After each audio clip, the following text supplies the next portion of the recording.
Ang lungsod ng Aleppo ay matatagpuan sa hilagang Syria, mga 310 kilometro, 170 milya, hilagang kanluran ng Damascus.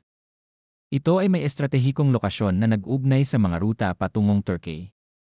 Ang Aleppo, isa sa pinakamalaking lungsod sa Syria, ay mayaman sa kasaysayan at naging mahalagang sentro ng kalakalan at kultura. Ngunit kamakailan lang ay nilusob ng mga rebeldeng Syrian.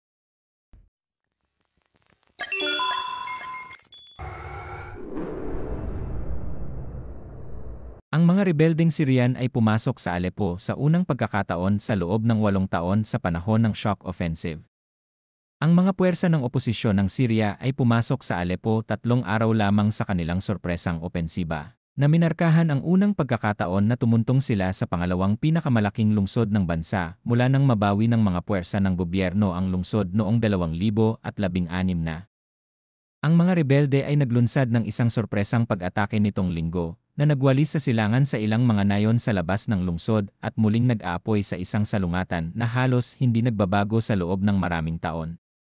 Pagsapit ng Biyernes ng gabi, ang mga puwersa ng oposisyon ay nakarating sa sentro ng lungsod. Ayon sa ulat, ito ay napatunayan na nagpakita ng mga kamuklad na mandirigma na winawagayway ang bandila ng Syrian opposition sa isang central square.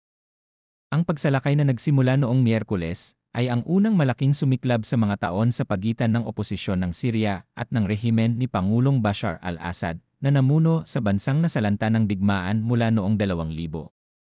Sinabi ng opisyal na militar ng Syria na kinakaharap nito ang isang major attack at sinabing ito ay nagpapatibay sa lahat ng mga lokasyon sa iba't ibang battlefronts. Ngunit maraming residente ng lungsod ang nagsasabing ang mga puwersa ng rehimen ay umatras mula sa ilang mga kapitbahayan sa kanlurang bahagi ng Aleppo.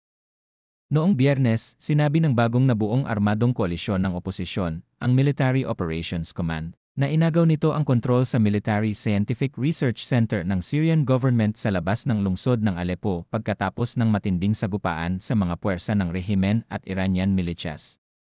Kalaunan ay nagbahagi ito ng video ng mga tangke ng rehimeng Syrian na umaalis sa Aleppo habang sumusulong ang mga puwersa ng rebelde.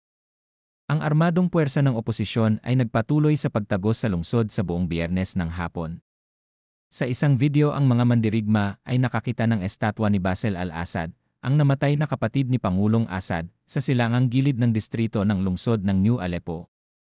Isang mandirigma ang nakitang nagpapababa ng watawat ng Syria mula sa kinalalagyan nito.